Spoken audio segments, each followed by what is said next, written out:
नमस्कार प्रणाम। आप लोग के हमारा चैनल स्वागत बटुए। सुनावे जातनी एगो विवाह गीत, आप लोग दुलार प्यार देव जा।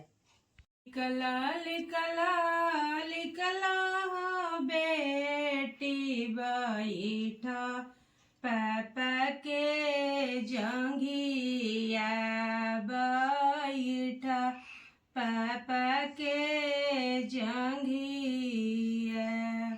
अरे कोई से में लिखली हो या माँ बैठी पापा के जंघिया बैठी पापा के जंघिया।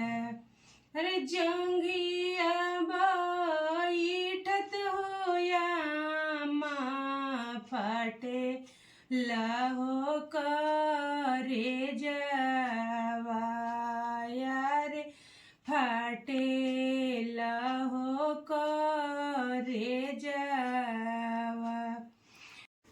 लिकला लिकला लिकला हो बेटी बैठा पापा के जंघिया बैठा पापा के जंघिया।